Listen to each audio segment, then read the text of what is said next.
오늘 강의의 제목을 이 아름다운 지구에서 죽음 앞에서도 품위 있게 살아간다는 것, 대한민국에서 좋은 죽음이란 이런 주제로 잡아봤습니다. 저는 아까 소개시켜 주셨다시피 이제 법의학 교실에서 이제 선생님 근무를 하고 있는데요. 저는 원래 이제 의과대학을 졸업한 의사인데 원래 의사라면 환자를 보는 일을 하는 게 당연한 일인데 졸업할 때는 정형외과나 감염내과라는 걸 해야겠다라는 생각을 했었는데 제가 나온 대학이 서울대학교 의과대학인데 졸업하기 직전에 배우는 과목이 법의학이었는데 무척이나 재밌었어요. 그래서 뭐 배우다 보니까 재밌구나. 그리고 인권이나 정의, 뭐 윤리적 문제 뭐 이런 것들을 말씀하셔갖고 신선하기도 했고요. 그때 저를 가르쳐 주신 교수님 중에서 그 오른쪽 여러분 보시면 오른쪽에 머리 하얀 분이 이윤성 교수님이란 분이신데 아마 알고 계실 겁니다. 이윤성 교수님이 강의하시다가 이렇게 중요한 학문인데 지난 10년간 제자가 한 명도 없다라고 말씀하시는 거예요. 근데 제가 지금 만약에 지금 이 나이에 들었으면 10년 동안 제자가 없으면 가면 안 되는 과잖아요. 사람들이 다 똑똑하니까. 근데 그렇게 생각해야지 정상인데 그때는 제가 20대 중반, 24, 5이었을 거예요. 그래서 아마 왜 아무도 안 할까? 그래서 교수님을 찾아뵙고 이제 뭐한 달에 얼마 버세요? 이렇게 여쭤볼 수 없으니까 이제 전망이 어떻습니까? 법이야기라는 거에 그랬더니 교수님이 우리는 지금이 최악이다. 더 이상 나빠질 수가 없다, 우리는. 너는 하면 이제 좋아질 날만 볼 거다. 뭐 이렇게 말씀하셔서 그때 이제 얼떨결에 하겠다라고 해서 지금 26년, 거의 30년이네요. 1996년도였으니까 30년 동안 이 일을 하게 되었습니다. 생각해 보니까 의과대학을 간 것도 제가 뭐 엄청난 사명감이나 어떤 누군가를 위해야겠다. 아버지가 뭐 의사셔갖고 그걸 바라보면서 등을 바라보면서 이런 것도 아니고 그냥 어머님이 아들이 좀 잘 살았으면 좋겠는데 그래서 의대에 간 거고 근데 의대에 가서도 또 제가 법의학을 하게 된 것도 수업을 듣다가 10년 동안 제자가 한 명도 없다는 얘기에 끌려서 갔다가 얼떨결에 약간 손을 꼭 잡으시고 네가 꼭 해야 된다 뭐 이렇게 해서 한 거 보면 인생이라는 게 제가 오늘 또 국가생명윤리정책원에 초청받아서 강의를 하게 된 것까지 보면 인생이라는 게 참 뭐라 그럴까 어떻게 흘러갈지 모르겠구나 이런 생각을 많이 합니다. 그래서 제가 그 지난 30년간 뭘 했냐? 검시란 일을 주로 했습니다. 검시는 여러분 다 아시다시피 시체에 대한 조사행위인데 이거는 아무래도 뭐라 그럴까요?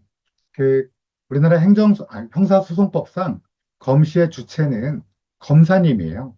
근데 검사님은 대부분 법을 전공하셨으니까 의학을 모르니까 의료법에 의사, 치과의사, 한의사가 검시를 할 수 있게 돼 있는데 위탁을 해서 내과, 외과, 뭐 신경외과, 흉부외과, 응급의학과 이런 분들이 환자를 케어하다가 환자가 사망하면 엄청난 스트레스를 받고 슬프겠지만 그래도 꼭 마지막에 해야 되는 게 검시에서 검안이란 걸 합니다.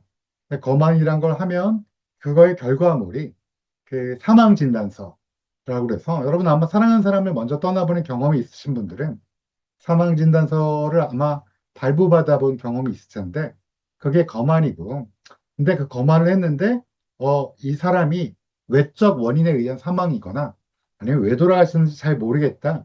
그럴 때는 이제 검사를 통해서 형사님이 오셔갖고 이제 다른 의사와 함께 한 번 더 검안을 하고 그 의견서를 내면 검사가 그 의견서를 기반으로 한 번 더 검사를 해봐야겠다. 그래서 어, 그 재판부에 영장을 청구해서 그 영장을 기반으로 회부하는 일을 부검이라고 하고요. 제가 그 부검을 한 사람입니다. 그래서 제가 부검을 하면 많은 분들이 이제 첫 번째 많이 하시는 질문이 제가 부검하는 의사입니다. 그러면 첫 번째 하는 질문이 아니 그 끔찍하지 않냐? 죽은 사람을 보면. 그리고 트라우마 있지 않냐? 이런 얘기 많이 하시고 두 번째 많이 하는 얘기가 의사가 돈 많이 번다는데 그 돈 많이 버는 직업은 아닐 것 같은데 후회하지 않냐? 이 두 가지 질문 참 많이 하세요. 근데 이제 첫 번째 질문의 답은 아무래도 제가 월요일 금요일 날 부검을 하는데요. 저희 서울대학교 의과대학이 대학로에 있는데 주변 9개 경찰서를 저희가 국과수와 MOU를 맺어서 뭐 주변에 동대문, 해와, 종로, 북쪽으로는 도봉까지, 남쪽으로는 용산, 성동, 광진경찰서까지 총 9개 경찰서의 변사를 저희가 부검하고 종암경찰서랑 도봉보다 더 경기 북부는 고대에서 네, 동작, 서초, 강남, 송파, 강동은 가톨릭 의대에서 부검을 하는데요. 그래서 저는 월요일, 금요일 날 부검합니다. 저 아침에 출근하면, 월요일 날 아침 7시쯤 출근하면 형사님이 오세요. 형사님이 와서 무슨 얘기를 해주냐? 초동수사한 얘기를 해줍니다. 그리고 또 하나 꼭 보여주는 게 있는데, 저한테 고인의 신분증을 보여줍니다. 여러분, 지갑에서 신분증 꺼내서 보시면 어때요? 지금 내 얼굴보다 좀 젊죠? 그리고 어떤가요? 좀 환한 미소 띠고 있는 분도 있고, 뭐 근엄한 표정을 짓고 있고, 나름 우리는 모두 이 사진 속에 남들한테 보여주고 싶은 얼굴이 있고, 이 아름다운 지구에서 내가 다른 사람에게 함께 살아갈 때 보여주고 싶은 얼굴을 보여주는데요. 그 얼굴을 보고, 그 다음에 부검실에 들어가면, 부검대 위에 올라가 있는 고인이 사고 때문에 많이 훼손이 됐던 신체가 아니면 살인의 피해자로 피를 흠뻑 뒤집어 썼든 아니면 요즘에 고립사가 정말 많습니다.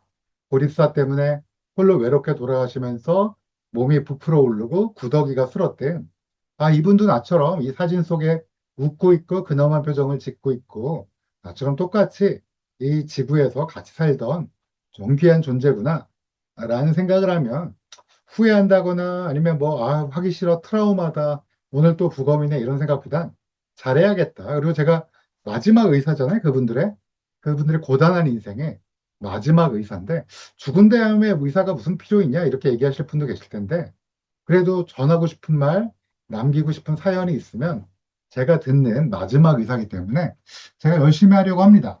그래서 뭐 트라우마나 그런 건 없어요, 사실은. 그런 게 있었으면 애시당초에 이 직업을 안 했겠죠. 더더구나 부검이 영어로 오톱시라고 부르는데 이게 조어예요. 라틴어 조어. 오토스 플러스 옵시스인데 옵시스는 그 보다란 옵티칼 할 때 보다란 뜻의 어원이고요. 오토스는 여러분 오토매틱 할 때 오토스인데 나라는 뜻입니다. 그 옆에 푸슈케, 푸쉬, 숨 영혼이라는 뜻인데요.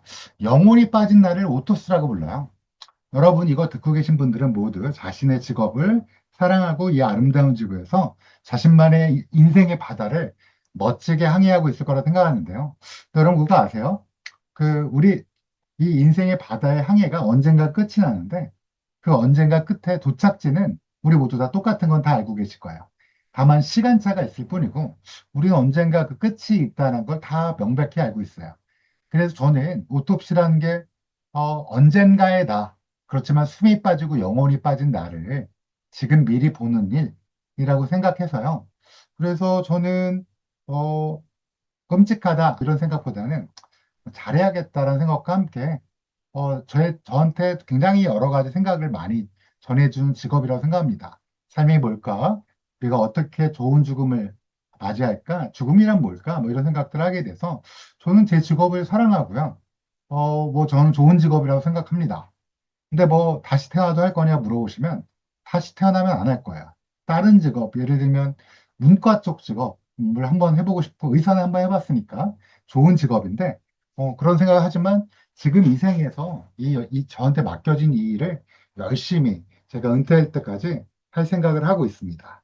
그래서 제가 출근하면 이런 일 해요. 이런 거 보고 그다음에 칼에 찔렸으니까 방금 칼에 찔렸잖아요. 그러니까 여기 가운데 심장에 심낭이 있는데 피가 가득 고여 있고 이 복강 머리가 이 왼쪽 아래쪽에 있고요. 그 다음에 여기 보이실지 모르겠는데 가운데 빨갛게 있는 게 심낭 안에 심장이 있어서 심장을 꺼내 보면 이 심장이 찔렸다 하고 끝 하면 좋은데 다들 이게 끝일 거라 생각하는데 한 3주에 4주 이내에 한 2, 30페이지 정도 되는 부검감조서를 내야 되고 이 범인 잡을 거 아니에요. 그러면 재판을 할 건데 그 재판에 근간이 되는 문서기 때문에 뭐 오타가 있거나 맥락이 이상하거나 숫자가 잘못되거나 이러면 여러분도 뭐 만약에 보고서 같은 거 받아보거나 이렇게 읽다 보면 뭔가 숫자가 틀리거나 이 맞춤법이 틀리면 여러분 어때요, 마음에? 갑자기 그 문서에 대한 신뢰도가 사라지잖아요. 그런 것처럼 저희도 굉장히 신경 써서 작성하는 문서라서 이거까지 딱 하는 게 한 세트고 또 엑스트라로 가끔 법정에 갑니다. 이 범인 잡을 거 아니에요, 형사님이? 그러면 항상 거짓말해요. 내가 안 찔렀다라는 것도 있고, 나는 가만히 서 있었는데 저 사람이 내가 칼 들고 있었는데 와서 부딪혔다. 뭐 이런 거를 얘기를 많이 해서 그 법정까지 간 것도 많고요. 그러면 제가 한 달에 1년에 부검을 몇 건 하느냐? 한 180건 정도 합니다. 많이 하는 거냐? 엄청 많이 하는 거야. 그러니까 제가 외국에 나가서 외국 법의학자와 해보면 저희가 엄청 많이 하는 건데 왜 많이 하느냐? 많이 할 수밖에 없는 게 사람이 없어서 그래요. 그러니까 우리나라에 54명이 있는데 현역은 법의학 하는 사람들이 34명이 국가수에 있고 나머지 20명이 대학에 있는데 사람이 너무 적다 보니까 이게 뭐 좀 그래요. 그래서 여러분 혹시 저를 텔레비전에서 보신 적이 있는지 모르겠는데 뭐 그것이 알고 싶다 같은 것도 가끔 뭐 나가고 근데 그러면 왜 이렇게 많이 나오느냐? 쇼닥터냐? 제가 나와서 돈을 목적으로 한 건 아니고요. 사람이 없어서 그래요. 근데 왜 그 너무한 법의학자냐 54명은 뭐하냐 이렇게 물어보시면 34명이 교과서에 있으니까 아무래도 이제 나가기가 어려워요. 국가 공무원들은. 그러다 보니까 이제 뭐 언론에서 여러 가지 것들이 많이 나오고 그래서 제가 본의 아니게 뭐 언론 사건도 좀 많이 맡게 돼요. 제가 서울대학교 의과대학을 졸업한 10년 만에 제자였잖아요. 그렇잖아요. 제가 10년 만에 이윤성 선생님의 탄식을 듣고 제가 이제 하게 됐는데, 그럼 저 다음에는 서울대학교 의과대학을 졸업한 사람이 몇 년 만에 찾아왔을까요? 하고 여쭤보면 모르시죠? 모르시죠, 당연히. 23년 만에 찾아왔어요. 그래서 제가 좋은 말 해줘야 될 거 아니에요. 그래서 제가 뭐라고 했냐면, 지금이 최악이다. 우리는 더 이상 나빠질 수가 없다. 열심히 하자. 뭐 이런 말을 또 똑같이 선생님, 제 스승님과 같이 똑같이 했습니다. 어찌됐든 제가 이제 이런 거 있다 보니까 워낙 많은 사건들, 뭐 제가 사실은 50분이 부여됐는데 이 사건 잠깐 설명드리면 이 27개월 뒤에 여자가 넘어졌대요. 그러니까 27개월이면 꼬맹이잖아요. 키가 1m도 안 되고 엄청 귀여울 때 엄마 아빠 막 따라다니고 그럴 때. 근데 이 아이가 넘어졌는데 의식이 없어갖고 경북대학교 병원에 갔는데 근데 CT를 찍어보니까 이런데요. 여러분 이 CT를 보면 왠지 한쪽으로 치우쳤죠. 여기 보시면 보이실지 모르겠는데 여기 오른쪽 위에 하얗게 약간 반달 모양으로 있는 거랑 또 그 아래 약간 튀어나온 거. 뭐 보이시는지 모르겠는데 이 두 개 때문에 그 뇌가 한쪽으로 밀려 있죠. 이게 되게 위중한 상태야. 뇌출혈 때문에 뇌가 한쪽으로 밀리고 사실 여러분 뇌 만져보신 적 없을 텐데 살아있는 사람 뇌는 이게 붙임용 두부랑 똑같아요. 물컹물컹해요. 엄청 진짜로. 그래서 여러분 걱정되는 게, 그럼 내가 머리를 세게 흔들거나 도리도리를 너무 세게 하면 뇌가 붙임용 두부니까 머리뼈에 부딪혀서 큰일 나는 거 아니냐 이렇게 걱정하실 수 있는데 걱정하실 필요가 없는 게 딱딱한 머리뼈 안에 두부가 들어있긴 한데 그걸 막이 싸고 있어요. 그 막이 안에 물이 들어있어요. 그런 걸 뇌척수액이라고 하잖아요. 그래서 척수까지 싸고 있어요. 허리 척수 아시죠? 그래서 그 척수까지 이렇게 주머니를 싸고 있어갖고 여러분 물 속에 떠 있는 거예요, 뇌가. 근데 이제 이렇게 피가 나면 어떻게 되냐? 이게 밀어갖고 지금 뇌가 부풀어 오른 거야. 그래서 의사가 이거 수술한 그다음에 이제 이렇게 피 빼고, 그다음에 뇌가 부풀어 오르는 걸 뇌부종이라고 하잖아요. 그래서 뇌부종을 이제 강력한 이뇨제로 치료한 다음에 기도합니다. 의사들이. 살아나라고. 근데 얘가 죽었어요. 죽으면 해줘야 될 게 뭐죠? 그러면 사망진단서를 작성해 줘야 되잖아요. 의사의 당연한 의무니까. 근데 사망진단서에 이제 병사가 아니잖아요. 넘어졌다 그러니까. 외인사라고 딱 적었는데, 그러면 누가 찾아와야 되냐? 경찰이 와야 되는데, 이게 사실은 우리나라 시스템이 약간의 문제인데, 이거 원래 그냥 사망진단서를 장례식장이나 저기 뭐야, 화장장에 갖다 주면 거기에 직원분들이 신고하는 거거든요. 근데 이 엄마가 받자마자 찢어버렸어요. 그 사망 진단서를. 그래서 죽은 애를 데리고 가까운 칠곡에 있는 그, 그 장례식장에 데려간 다음에, 저 사망 진단서가 없는데 의사 불러주세요. 그런 거야. 그러니까 의사를 불렀죠. 그래서 그 의사가 그럼 원래 뭐 해야 되죠? 검안이란 걸 해야 되는데, 그 의사가 검안 안 하고, 그냥 엄마한테 왜 죽었냐고 물어보니까 엄마가 병으로 죽었다고 그러니까 병사라고 해줬어요. 그래서 얘는 그냥 화장해버렸습니다. 장례도 안 치르고. 그래서 얘는 잊혀진 존재인데 얘가 사실 사연이 있어갖고 태어나자마자 엄마 아빠가 이혼하는 바람에 누가 키웠냐? 얘를 그 시집도 안 간 고모가 남동생이 사고 쳐서 낳은 애를 그 저기 보육원에 보내기 싫으니까 키운 거야. 맡아서 키운 거야. 근데 시집도 안 간 처녀가 애를 키운다는 거, 그것도 직장에 있는 분이 너무너무너무 힘들었죠. 그런데 이제 그래도 막 그 좋은 분이라 키우다가 이제 시집 갈 때가 됐고 남자친구도 있고 그런데 근데 갑자기 친모가 나타나서 내가 새로운 남자를 만났으니까 내가 키우겠다. 애를 데려가서 잘 키우겠거니 했는데 3개월 만에 죽었다는 얘기를 들은 거예요. 그러니까 결론적으로는 진짜 엄마는 여러분 아시겠지만 키운 사람이 엄마예요. 워킹맘이든 누구든 데리고 같은 집에 살았던 사람이 엄마거든요. 그러니까 되게 그런 마음 때문에 인터넷에 올렸는데 결론적으로 어떻게 되냐? 뭐 여러분 그것이 알고 싶다 궁금한 이야기 와이 같은 거 가끔 보시는지 모르겠지만 그런 데는 늘 소재 고갈에 시달려. 우리나라 이상한 나라가 아니라 소재가 없습니다. 그러니까 막 인터넷을 뒤지다가 이걸 본 다음에 저한테 갖고 온 거야. 저는 이걸 딱 보자마자 어떤 생각이 들었냐면 이 17개월 된 애를 키워보신 분들은 아실 텐데 애들이 맨날 넘어져요. 그때는 맨날 넘어져요. 특히 남자애들은 뭐 그냥 소파에서 떨어지기도 하고 막 침대에 떨어지기도 하는데 그때 혹시 뇌출혈 경험하신 분 계세요? 우리 아이 뇌출혈 경험했다. 아마 한 분도 안 계실 거예요. 원래 안 생겨요. 근데 얘네 이렇게 보시면 두 개나 있잖아요. 이렇게 하얀 거랑 이렇게 하얀 거랑 요 아래랑. 근데 이게 높은 데서 떨어지면 생길 수 있는데 문제가 여기 하얀 거는 급성 뇌출혈이고 그 바로 아래에 있는 거는 만성이에요. 그러니까 잘 안 생기는 뇌출혈이 시기가 다르게 있다. 이건 아동학대를 생각할 수밖에 없거든요. 그래서 제가 원래 인터뷰할 때 좀 뭐 머리도 잘 다듬고 와이셔츠 입고 잘 갖춰 입은 다음에 목소리도 신원 서판이니까 배제할 수 없습니다. 뭐 이러면서 이렇게 깔아서 하는데 이때 너무 화가 나서 빨리 아동학대니까 인터뷰 빨리 끝내고 빨리 신고하고 검사님 정해지면 기소하기 전에 내가 의견서 써둘 테니까 빨리 내 연락처 가르쳐줘라. 뭐 이랬던 기억이 납니다. 어쨌든 뭐 저뿐만 아니라 역사적으로 보면 저희 법의학을 했던 분들은 박종철 고문 치사 사건 때도 기억나실 거야. 이때 용기 있는 황덕준 교수님이 뭐 잘못하면 뭐, 뭐 무섭잖아요. 압박 때문에 거짓말을 강요를 간접적으로 많이 받았는데 진실을 얘기했고 그래서 이게 또 세상에 또 조금 더 도움이 되지 않았나 이런 생각이 듭니다. 이런 걸 하다 보니까 저희가 아무래도 뭐라 그럴까 돌아가신 분들에 대해서 민감해요.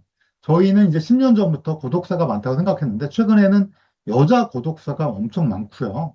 뭐 죽음에 대해서 그러면 또 뭐가 요즘에 많이 느끼냐면 반려묘, 반려견을 키우는데 혼자 외롭게 살다 돌아가시면 걔네들이 밥을 못 먹으니까 시신이 훼손되는 경우도 요즘에 그게 이제 미국 스타일이거든요. 근데 이게 우리나라가 그런 게 늘어나는구나 이런 것도 좀 보다 보니까 통계라든지 이런 거에 관심이 많이 가게 되는데요. 여러분 잘 아시겠지만 우리나라는 1년에 지금 현재는 36만 명쯤 죽어요. 2022년도에는 39만 5천 명이 죽었는데 이때는 코로나 바이러스 감염증 19 때문에 한 4만에서 5만 명 정도가 초과 사망을 해서 39만 명이 넘었지. 그게 종식된 다음에 36만 명이에요. 근데 여러분 이 그래프 보면 좀 이상하잖아요. 왜냐하면 시납으로 계속 늘고 있죠. 제가 어렸을 때는 20만 명대였어요. 제가 20대 때는. 그러다가 30대가 돼도 20만 명대였는데 제가 4, 50대 가까이 되니까 이제 30만이 넘어서 이렇게 올라가고 있어요. 우리나라 발전하고 있고 의료 접근성도 높고 음주운전도 이제 아무도 안 하잖아요. 그렇죠? 어쨌든 뭐 그 거의 그런 나라 그 안전한 나라인데 왜 이렇게 점점 높아지느냐? 이유는 간단해요. 1930년대, 40년대 사셨던 분이 또 오래 사셨어요. 왜냐하면 우리나라가 좋아졌기 때문에 오래 살았고, 그러면서 그 사람이란 연령의 수명의 한계가 있기 때문에 돌아가실 때가 됐고, 또 우리나라가 1945년 이후에 사람이 많이 태어났어요. 광복 이후에. 일제시대보다. 물론 일제시대 때도 많이 태어났는데, 그때 많이 돌아가시고 그랬는데, 영아 사망률이 개선되면서 점점점 늘어났고, 여러분 1950년도에 6.25 전쟁 났잖아요. 근데 1951년도 그러면 어때요, 여러분? 머릿속에? 우리나라 국토가 북한에 의해서 유린당할 때 아니에요? 그때 한 해에 몇 명 태어난지 아세요, 혹시? 참고로 지금은 24만 명쯤 태어나요. 근데 1951년도에 몇 명 태어났을까요? 그때 56만 명이 넘게 태어났습니다. 그러니까 지금보다 2배 이상 태어났어요. 그러니까 제가 드리고 싶은 말씀은 1945년도에 이후에 태어난 분들이 돌아가시기 시작한 거야. 3, 40년생들도 오래 사시다가 돌아가시기 시작했고, 사람은 100세 이상 산다는 건 거짓말이거든요. 남자는 1.9%, 여자는 아마 5점 몇 프로일 거야. 그분들만 100세 이상 살고, 100세 사람 끝이 있으니까, 어때요? 이제 돌아가시기 시작한 그 연령대에 겹치면서 지금 36만 명쯤, 35만 9천 명쯤 사망하는데, 근데 좀 황당한 게, 여러분 생각해보면 어때요? 1950년대 초반에 5, 60만 명 태어났어요. 그러면 여러분 55년도에부터는 몇 명 태어난지 아세요, 혹시?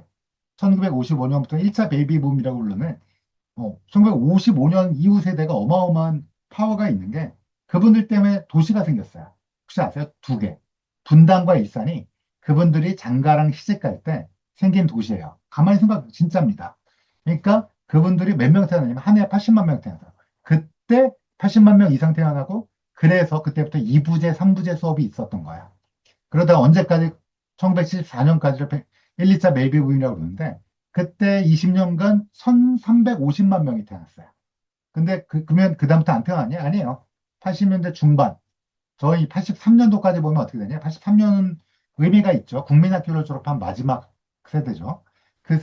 그분들까지 합치면 2천만 명이 넘게 80년대생까지가 태어난 거야. 자, 그러면 지금 36만 명쯤 죽죠. 그러면 어떻게 되느냐? 한 20년쯤 뒤에 한 해에 몇 명 죽을까요?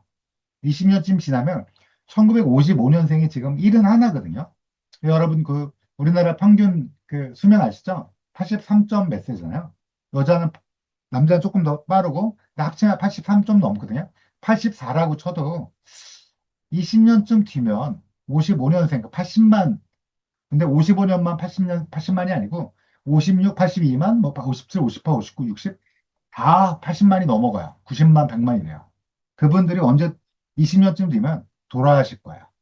그러면 그때 한 해 몇 명 죽을까요? 대한민국은. 지금은 35만 9천 명이 태어나고, 아니, 죽고 24만 명쯤 태어나잖아요. 20년쯤 뒤면 50만 명이 넘게 죽어요. 태어나는 거는 보건복지부의 아주 희망사항을 보면 19만 명인데, 인구확산을 보통 15만 명 잡죠. 55만 퇴장, 15만 명 입장. 좀 달라질 수 있겠지만, 조금 약간은 달라질 수 있겠지만, 큰 흐름은 죽는 사람이 훨씬 많아요. 자, 근데 그러면 이제 딱 떠오르는 건, 잠깐만, 애들이 그렇게 조금 태어나면 그때 가면 쿠팡이 없어지겠네? 쿠팡 이츠 막 이러고 사람 필요하잖아요. 근데 그런 생각도 그래서 피지컬 AI 얘기를 할 수도 있는데, 저는 거기 잘 모르니까 그 분야는. 제가 드릴 수 있는 말씀은 뭐냐. 그때 55만 명, 50만 명 넘게 죽잖아요. 태어난 사람이 적잖아요.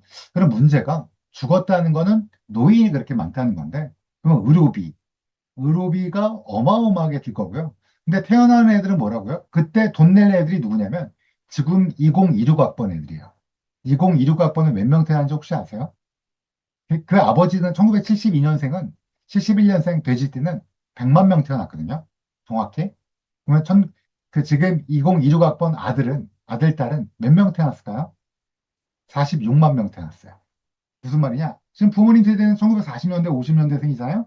그분들이 기껏해야 4, 50만 명 태어났어요. 물론 55년 이후 출생자 80만인데, 근데 그분들의 자제분들은 3, 40년대생, 50년대 초반까지의 자제분들이 우리나라 역사에서 가장 많이 태어난 586, 뭐 이런 사람들이에요. 그러니까 지금 돈 벌고 있죠, 아직까지. 그러니까 부모님을 위해서 두 배가 돈을 내줄 수 있는데, 문제는 지금 50대, 40대, 60대가 이제 2, 30년 뒤에 노인이 되면 그때 돈 내줄 애들이 2026학번인데 그 부모들의 반이라는 거야. 그러면 어떻게 되냐? 그러면 매우 심각해지죠. 그러면 지금과 같은 의료보험 체제가 유지가 될 수 없어요. 그래서 우리가 꼭 살펴봐야 되는 게 뭐냐? 왜 죽냐? 대한민국에선. 사망 원인이 뭐냐? 여러분 다 아시다시피 사망 원인 1위가 암이에요. 2등 심장질환, 폐렴, 뇌관질환, 자살, 알츠하이머, 당뇨, 고혈압, 간, 폐혈증. 딱 5위 자살만 빼고는 모두 만성질환이에요. 근데 자살은 왜 이렇게 높냐? 왜 자살이 높은지 알고 계시죠? 자살을 압도적으로 많이 하는 건 7, 80대 노인입니다. 그중에서도 남자. 청소년 자살은 OECD에서 우리가 1위가 아니에요. 약간 상위권이긴 한데 청소년 자살 OECD 1위는 뉴질랜드입니다. 그전에는 핀란드였고요. 한 10년 전에는. 그러니까 우리나라는 그 청소년은 그렇게 조금 높아요. 근데 여러분 생각해 보면 알 수 있는 게, 여러분 중고등학교 다닐 때 공부만 살짝 놓으면 사실 즐거웠잖아요. 학창 시절. 공부 때문에 힘들었지. 공부만 딱 놓으면 그 아들이 해피하면 공부 살짝 나서 걔네들 해피한 거예요. 근데 왜 그러면 7, 80대 노인이냐? 여러분 아시겠지만 1955년생 이전에는 잿더미에서 시작한 분들이에요. 그분들이 잿더미에서 시작해서 직업도 몇 개 없었고, 그러다 보니까 자살을, 특히 남자, 왜냐하면 입 꽉 다물고, 딸과 아들, 그리고 아내를 위해서 소처럼 일했는데, 실직이 되고, 이혼하고, 이렇게 되면 이분들이 커뮤니케이션이 없는 사람들이에요. 그러니까 이분들이 자살을 진짜 많이 합니다. 특히 55년생 이후는 국민연금 혜택을 좀 많이 보고요. 더더군다나 이분들이 커뮤니케이션 능력이 부모님, 형님 세대보다 나아요. 그러다 보니까 이 지금 5위가 압도적으로 노인 자살이 기여하는 바가 크다. 그러면 55년생 이후 출생자들이 노인이 되는, 지금 벌써 노인이지만 71살이 됐으니까 55년생이. 근데 10년, 20년 뒤에는 어떻게 될 거냐? 당연히 5위 안에 안 들죠. 좀 내려갈 겁니다. 이거는 뭐 모든 사람들이 생각하고 있고요. 그럼 5위가 뭐가 될 거냐? 사망 원인, 알츠하이머, 치매가 될 거야. 그럼 다 아시다시피 암이랑 알츠하이머, 심장, 폐렴, 뇌혈관, 당뇨, 고혈압, 간, 폐혈증은 모두 만성질환이에요. 나이가 많이 들어서 생기는 병이에요. 암이 1등이란 건 약간 뭐라 그럴까? 우리가 오래 산다는 거에 방증이죠. 근데 폐암이 왜 1등이냐? 암 중에, 죽는 암 중에. 그건 뭐 담배 피우는 사람들이 많아요. 그렇죠. 자, 그래서 그럼에도 불구하고 오래 살 거다. 70년 개띠 남자는 원래 태어날 때 58.7세가 기대염명이었잖아요. 옛날에. 근데 그 2년 남았네요. 70년생은. 근데 그렇게 생각 안 하시죠? 70년 주변에 있으면 건강하시잖아요? 오래오래 살 거예요. 얼마나 오래 살 거냐? 뭐 기대여명이 이제 논문에 의하면 2030년대는 여성이 90세가 넘을 거다. 남자도 뭐 80, 한 7, 8, 한 85세 정도 될 거다. 이렇게 돼 있는데 아마도 오래 살 것 같아요. 여러분들 기대 수명이 여러분들 지금 보신 분들이 모두 다 카메라를 꺼서 제가 몇 살인지 얼굴을 보이는 분이 지금 몇 분이나 계시나? 다 끄셨네. 근데 어찌됐든 다 모르기 때문에 제가 이제 말씀 못 드리겠지만 여자분들은 90세 넘는 건 거의 국룰일 거예요. 거의 정해진 거고. 근데 남성분들은 아마 80대 중후반까지 사실 거라고 믿습니다. 뭐 영원히 살 건 없냐? 노력 많이 하고 있죠. 제가 이제 국가생명윤리 정책원이니까 앞으로 그 핫 이슈가 될 걸 잠깐 말씀드리면 여러분 이 논문 아실 거예요. 2019년도에 네이처에 그 예일대학교에서 뇌에 따로 그 돼지뇌를 빼갖고 그 에크모에 연결했더니 회복이 됐다. 뭐가? 뇌의 순환과 세포의 기능이 죽은 지 몇 시간 됐는데 회복됐다. 뭐 이런 논문 이거 알고 계실 거예요. 그다음에 2021년도 그때 이제 죽음이 뭐냐 이 사설이 윤리학자들 사이에 논란이 있었죠. 근데 2021년도에도 또 났는데 그때는 여러분 에크머를 죽은 돼지한테 그냥 다른 거예요. 그게 무슨 의미가 있냐? 다시 살아나지 못하죠. 심장이 다시 뛰는 건 아니니까. 그런데 장기가 싱싱한 거예요. 그래서 여러분 잘 아시다시피 익스트라 코포레 CPR 에크모를 심정지된 사람한테 에크모를 달면 어떻게 되냐? 생존율이 조금 나아요. 제가 이제 최근에 학회를 갔더니 한 20에서 25%. 그러니까 심정지가 됐다가 죽은 건 아니잖아요. 여러분이 우리가 흔히 얘기하는 CPR은 가슴을 압박하는 CPR인데 그거 하는 이유는 심장에, 아니, 뇌에 혈액 공급해 주려고 가슴 압박 인공호흡 안 해도 돼요. 심장만 무조건 누르라고 돼 있잖아요, 요즘엔. 그런데 그렇게 돼 있는데 그거 말고 에크모 바깥에서 에크모를 돌리면 심장 폐 기능을 해주는 거니까 그걸 했더니 어떻게 되냐? 한 20배에서 25%가 살아나는데 나머지 죽잖아요. 그럼 그분들의 장기가 어떠냐? 백금을 돌리니까 장기가 매우 프레시해요. 그러면 어떤 의미를 갖냐? 여러분 유열 씨라고 아세요? 가수?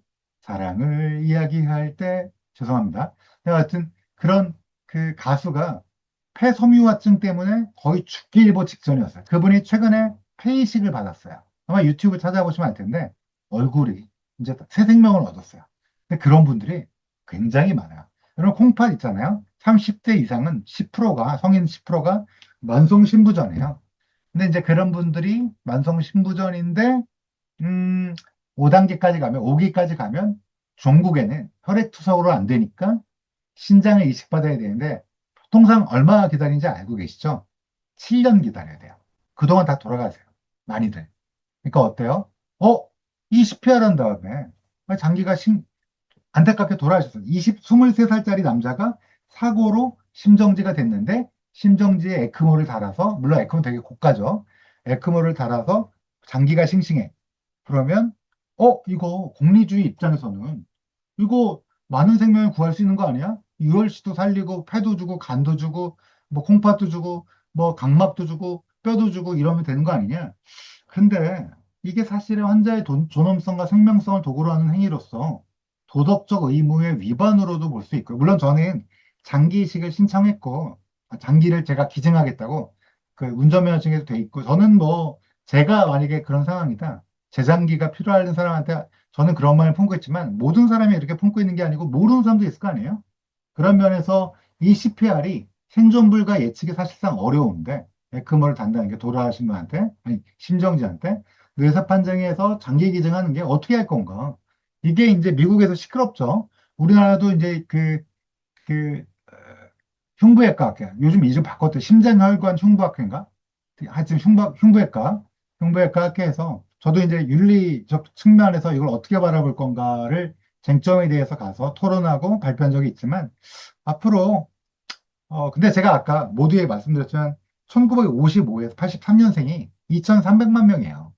이분들이 투표가 일단 여론이 몰고 가면 우리 더 오래 살고 싶잖아요. 근데 지금 우리나라는 표를 가지고 있는 그 어마어마한 인구가 이제 늙어가요. 근데 밑에 애들이 돈을 대주기가 어려워요. 그러다 보니까 이 얘기가 지금 미국도 시끄러워요, 이것 때문에. 찻잔 속의 태풍이지만 아직까지는 이게 더 발달하고 이러면 분명히 윤리적으로 문제가 될 거다. 더더군다나 여러분 일론 머스크의 뉴랄링크에 뇌에 칩 심은 거 알고 계시죠? 이게 지금 뭐 다지마비 환자한테 열세 병 심었잖아요. 그 유튜브에 뉴랄링크 그다음에 일론 머스크 뭐 브레인 칩 이런 거 치면 다지마비 환자들이 이렇게 막 컴퓨터 게임 하는 거 나와요. 다지마비는 원래 못 움직이잖아요. 근데 칩을 심어갖고 그 인터페이스를 만들어 여기 보시면 브레인 머신 인터페이스 플랫폼을 만든 거야. 2019년 논문인데 이 논문도 의학 저널에 낸 거예요. 여기 저자 일론 머스크잖아. 1, 2저자 일론 머스크 그렇죠? 보시면 그래서 결론적으로는 지금 그래서 다음에 어디다 한다고요? 이게 내가 미국에서 IRB 같은 데서 허락을 해줄지 모르겠는데 여러분 여기가 어딘지 알고 계시죠? 이게 제가 부검한 사람들인데 이렇게 짜는 거예요. 종단면으로. 여기가 여러분 여기가 어디예요? 할 때 여기 국가생명윤리정책원이요. 뭐 이렇게 하는 게 플레이셀 노벨상 받은 히포캠프스 해마입니다. 여기가 해마인데 여기가 어디예요? 여러분 3살 때 아버지가 꼭 껴안아줬던 거 기억나세요? 기억 안 나죠? 우리 아버지는 그럴 리가 없다고요? 하여튼 뭐 그런 그 아버지가 꼭 껴안아줬을 때 기억이 안 나지만 어딘가에는 우리의 뇌에 전기적 신호나 화학적 신호로 남아있을 텐데 일론 머스크 앞으로 여기 이런 데다 이 뇌 피지를 심어갖고 이제 옮기겠다는 거죠. 마인드를 업로딩 하겠다. 이거 될 거냐? 그러니까 기억을 옮길 거네. 기억을 옮기는 거. 여러분 혹시 유발 하라리의 사피엔스라는 책 읽어보셨어요? 그 맨 마지막 챕터의 제목 혹시 기억나세요? 호모 사피엔스의 절멸이거든요. 익스팅크션. 절멸인데 우리 어떻게 멸망한다고 하라리는 예측했죠? 지구 핵전쟁? 지구 온난화? 아니에요. 인류는 멸망할 건데 다른 존재가 돼서. 우리가 다른 존재가 돼서. 그러니까 이 몸으로는 100세 못 살아요. 100세 이상 사는 사람은 정해져 있어요. 뭐 아포이 입실론 투투나 폭소 3 같은 유전자를 가진 사람이 한 10%도 안 되거든요. 그분들이 담배 안 피고 몸 관리 잘했을 때 언젠가는 오디세우스에서 여러분 오디세이아 읽어보시면 오기게아 섬에 난파된 거 기억나시죠? 거기서 요정 칼립소가 암브로시아와 넥타를 먹고 영원히 살자 이랬는데 지금 오른쪽 그림 보니까 어때요? 오디세우스 고향에 두고 온 아내 페넬로페 늙어가고 있죠. 아내는. 그다음 아이들을 그리워하면서 죽을 수 있는 땅으로 보내달라고 그래요. 아마 우리도 언젠가 후손들이 어때요? 죽을 걸 선택하냐? 인간으로 죽을 거냐? 아니면 다른 존재가 될 거냐? 그건 모르죠. 어떤 존재일지 모르는데 다른 존재. 이게 얘기가 나올 거야. 그렇지만 여러분 걱정 안 하셔도 돼요. 우리는 다 죽을 거예요. 인간으로. 어떻게 죽느냐? 셋 중에 하나죠. 우리가 평온한 일상을 산다면 암, 심장질환, 폐렴, 뇌혈관 질환, 그 다음에 치매. 이 셋 중에 하나일 거예요. 암은 어떻게 죽어요? 기능을 쭉 유지하다가 훅 2, 3개월 만에 떨어져요. 그때 임종기가 오면 몸이 부풀고 밥을 못 먹으니까 콧줄을 끼고 여기서 제가 강력히 얘기하고 싶은데 콧줄은 언젠간 없애야 돼요. 예. 그러니까 보신 분들은 다 아시는데 콧줄은 언젠가 없애야 되는데 지금은 뭐 19조인가요? 19조에 이제 뭐 밥이랑 뭐 물 이런 거 끊을 수 없다. 연명의료 결정법에 19조에 돼 있으니까 19조일 거야 아마 내 기억에. 그러니까 이제 콧줄을 달고 뭐 이제 변 닦아주고 그러는데 그 기간이 짧아서 암으로 사랑하는 사람을 떠나보낸 사람은 가슴속에 영원한 비탄에 빠지게 됩니다. 혹자들은 가끔 물어봐요. 이 비탄과 슬픔을 잊을 수 있냐, 극복할 수 있냐 물어보는데 경험하신 분들은 알 거야. 극복 못해요. 영원히 가슴속에 남아요. 다만 그럼에도 불구하고 우리는 아침에 출근해야 되고 또 친구들과 커피 마시다 히히덕거려야 되죠. 왜 그러냐면 그건 우리가 어른이기 때문에 그래요.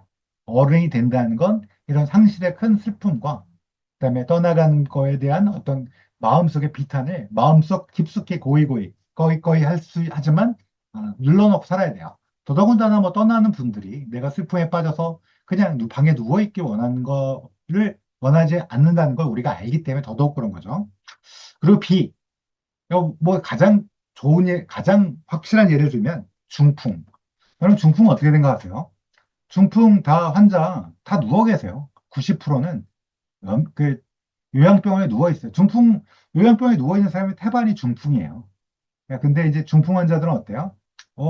잘 안 돌아가시죠. 그리고 계속 안 좋아져요. 근데 여러분 아시다시피 요양병원 수도권이 제가 알고 있기로 비용이 370만 원일 거예요.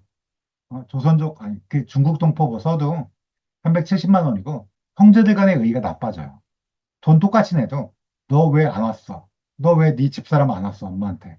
뭐 이런 얘기 하면서 싸워요. 그리고 그래서 돌아가시게 되면 어쩌면 우리 엄마가 이렇게 누워있는 게 너무 슬프거든요. 실제로 거기 계신 분들에 물으면 볼 수가 없어요. 왜? 가기가 싫어. 왜?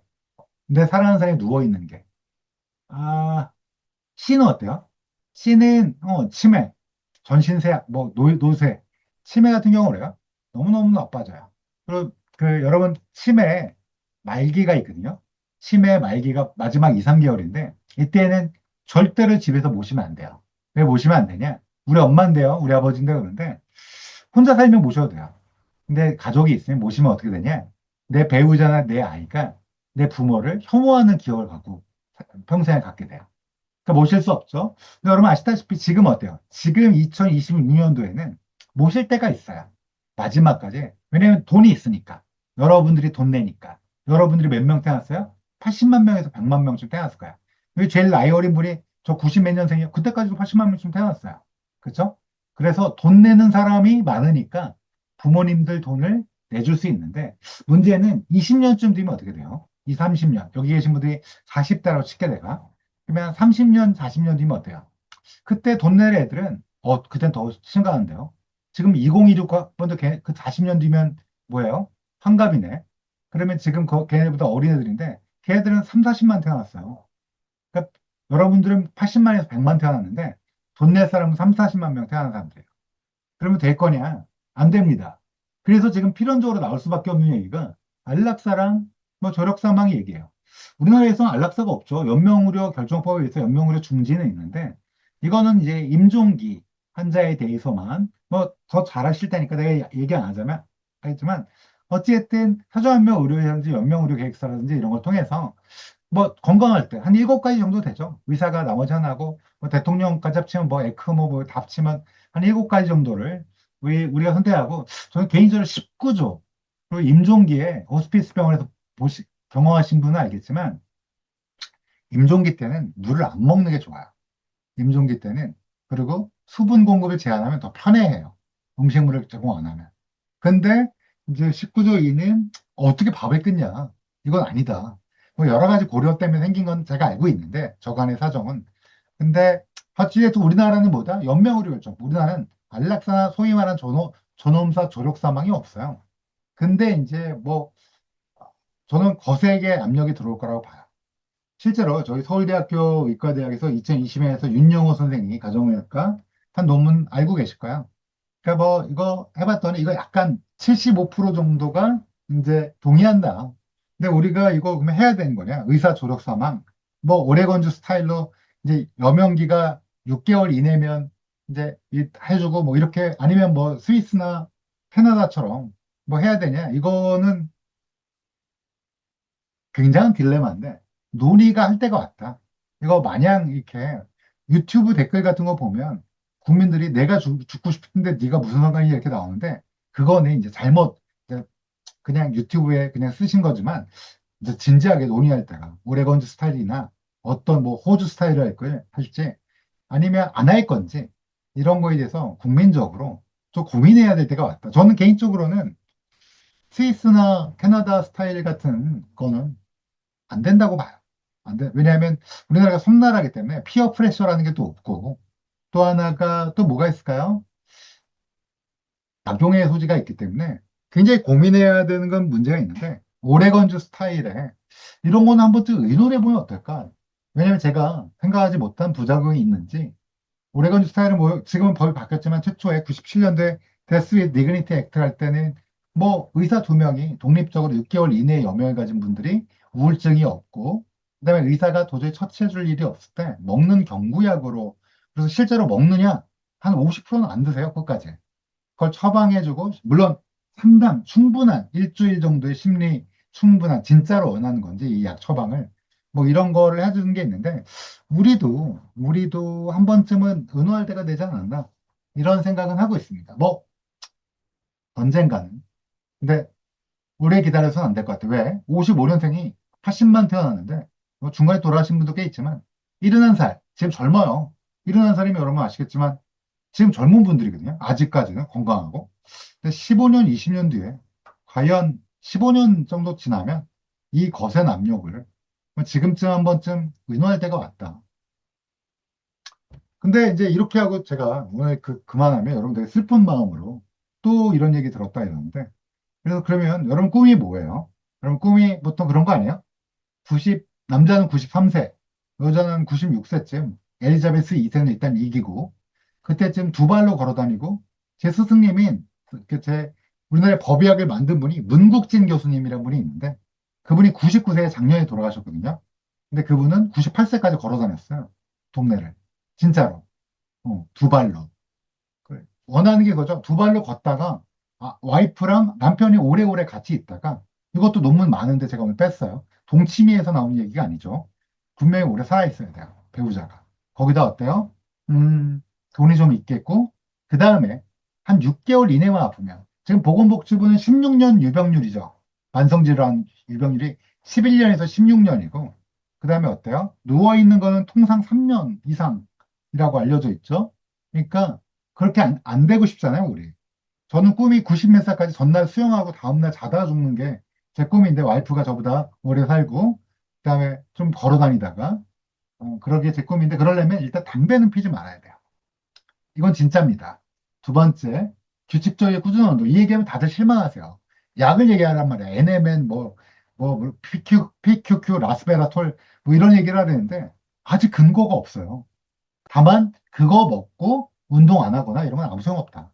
운동, 식습관, 뭐 뻔하죠. 뭐 50% 탄수화물 딱 그 정도로 맞춰갖고, 그 다음에, 식이섬유 먼저 먹고, 그 다음에 또 뭐 있죠? 단백질, 지방, 나머지 50%에 채워넣고, 하루 세끼 밥 먹는 건 과하다. 이건 요즘에 모든 의사들이 얘기하는 거니까, 하루 세끼 탄수화물 먹는 건, 그러니까 밥을 한 공기씩 먹는 건, 당뇨로 가는 지름길이죠. 네, 적정 체중이지. 근데 이거는 BMI는 남자만 23 기준이고요. 여자는 BMI 믿으면 안 돼요. 여자 날씬해 보여도 안에 내장 지방이 있는 분들이 많아서 덱사나 뭐 이렇게 그 병원에서 하는 인바디 말고 토탈 바디 워터 총 수분량 재는 거 그런 걸로 좀 재셔야 돼요. 여자는 BMI 믿으면 큰일 나요. 내장 지방이 폐경기 이후에 급격히 쌓이거든요. 그러니까 그렇게 하면 안 되고 그다음에 스트레스 관리. 하루 수면은 이건 너무 2022년도인가요? 네이처에 수면 왜 7시간 이상 자야 되는지. 여러분 가장 두려운 게 치매 아니에요? 치매? 그렇죠? 그 치매를 안 걸리려면 당연히 물속에 떠 있다고 그랬잖아요.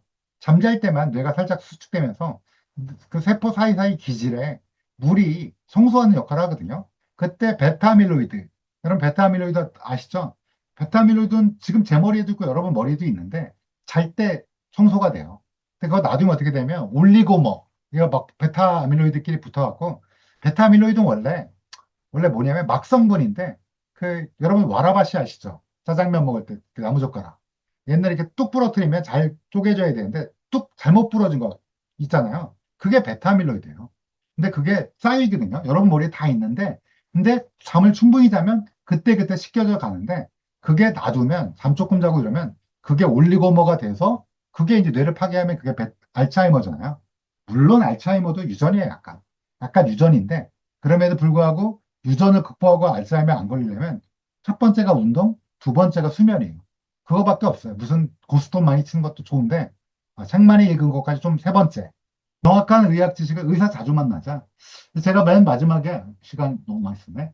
맨 마지막에 얘기하는 게 이게 뭐 저도 이윤성 선생님한테 듣고 사실 이분의 아드님한테 제가 어느 날 강의하다가 만나서 들은 얘기인데 2003년 2월에 어떤 소설가가 이제 말기 통보를 받았대요.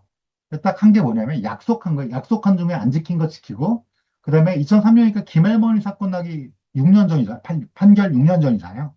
그러니까 근데도 그때 소생하지 않으면 엄마 동생 손잡고 삐 떼고 연장하지 말고, 그다음 아빠는 수위 싫어. 그거 뭐 깎을까 아빠 싫으니까 아빠 그 삼도청 걸을 때 양복 입고 걷고 싶어. 그래서 아빠 양복 입힌 다음에 화장할 거니까 오동나무가 비파나무간 그런 거 하지 마. 아빠 화장할 거니까 그냥 적절한 관으로 하고, 그다음에 후배들 귀찮게 뭐 만들지 말고, 그다음에 아빠는 제사 안 지내도 돼. 며느리 싫어하니까 제사 지내지 말고 아빠 기일에는 엄마 모시고 좋은 식당 가서, 맛있는 식당 가서 엄마랑 밥 먹으면서 아빠 얘기해라. 아빠가 얼마나 사랑했는지 옛날 추억을 엄마랑 같이 짚어라. 그 다음에 이게 제일 멋있죠. 나는 이 세상 영원 없이 살다 가니까 너무 슬퍼하지 말고 아빠 보고 싶으면 나와서 하늘 보면 아빠가 내려다볼게. 너무 슬퍼하지 마. 아마 다 아시는 이문구 작가님인데, 제가 드리고 싶은 마지막 그 말씀은 후회하지 않는 삶을 살자라는 거야. 근데 좋은 죽음 할 때 항상 얘기하는 게, 제가 후회하지 않는 삶이라고 그러면 다들 야, 인생이 후회인데 후회 없는 삶이 어딨냐 그러는데, 그럼 죽을 때 우리 선망이랑 혼상태 빠지다 죽는 거 알고 계시죠? 2주 이상. 막 중간에 깨갖고 막, 이거는 그 무협지에 나오는 거고요. 정말은 다 2주 이상 누워있다 죽거든요. 근데 그때 뇌를 보면 각성이 가끔 오거든요. 그때 아마 주마등을 할 거예요. 아마 우리 마지막 날에 이런 생각할 거야. 이제 가나 보다. 각성이 오면, 깨면. 그리고 내 인생이 어땠나 고민 고민하겠죠. 아쉽겠죠. 조금 더 살면 증손녀 시집 가는 것도 봤으면 좋겠고 막 이렇겠지만, 근데 아쉽겠지만 어떻게 해요? 내 인생 어땠나 그랬을 딱 이렇게만 생각하면 돼요. 이만하면 괜찮았다. 이만하면 좋은 사람들이랑 좋은 사랑받았고 사랑했고 좋은 사람들이랑 많이 일도 했고 이만하면 괜찮았다. 이러면 이게 좋은 죽음이라고 생각해요. 또 뭐 내가 어떤 사람을 남고 싶은가? 잊혀지는 것도 괜찮은데 여러분 마음속에 있죠? 좋은 엄마, 우리 아이가 나를 좋은 아빠로 생각하길, 그리고 내가 좋은 딸로 기억되길 엄마한테, 그리고 내가 좋은 동료로 기억되길, 뭐라도 좋은데 좋은 아빠가 되고 싶은데 평소에 바빠 언젠가 해야지, 얘 셋업 되면, 얘 대학 가면, 뭐 이러면서 성적 빼고 이 자식이 서울대 가야 되는지 뭐, 이씨, 뭐 이렇게 화내다가 죽기 직전에 사실 아빠 사랑했단다, 뭐 이렇게 얘기할 기회도 없어요 사실은. 그리고 언젠가는, 법의학자 입장에서 보면 언젠가는 없어요. 언젠가는. 왜냐하면 언젠가가 없을 수가 없는 경우도 또 많거든요. 지금 해야 된다. 내가 뭘 남길 건가? 다 돈 얘기하는데, 마음속에, 여러분 내가 사랑하는 사람 딱 떠오르는 사람들 있죠. 그 사람들한테 뭘 전할 건가? 돈 말고 여러 가지가 있겠죠. 가치관마다. 그 다음에 더 나은 죽음의 과정 만들게. 저 이거 일반인들한테 강의할 때 꼭 얘기하는데 어때요? 꼭 사전명 의료 의학에서 쓰라는 게 아니라 한 번쯤 식탁에서 죽음이란 단어를 빼고 아빠는, 엄마는, 어, 이만하면 괜찮은 삶을 위해서 너희들에게 뭘 남기고 싶고 어떤 사랑으로 남고 싶고. 그래서 한 번쯤 꼭 가족도 사랑하는 사람들에게 아빠는, 엄마는 마지막에 이런 사람으로 이렇게, 왜냐면 내가 결정해야 되니까. 근데 임종기에 가서 또 아들한테만 얘기한 경우가 꽤 있더라고요. 그러면 아들이 막 울면서 막 얘기하면, 딸한테, 여동생한테 얘기하면 여동생이 그렇게 울어요. 왜 엄마가 나한테 얘기 안 했냐. 그래서 왜냐면 얘기 안 한 이유는 알 것 같아요. 딸이니까, 사랑하니까 이런 큰일은 우리 장남이 하는 건데, 근데 딸은 오랫동안 간호했는데, 간병했는데 모르면 너무 슬프잖아요. 그래서 저는 식구들에게 한 번쯤, 딱 한 번만, 두 번 얘기하면 안 돼요. 두 번 얘기, 왜 한 번만 얘기해야 되냐면, 두 번 얘기하면 아들이 엄마 저번에 얘기했어 그러니까 딱 한 번만 얘기해야 돼요. 그런 걸 한번 식탁에서 한번 죽음을 한 번쯤 얘기해 보는 게 어떨까? 이런 생각이 들었습니다. 감사합니다.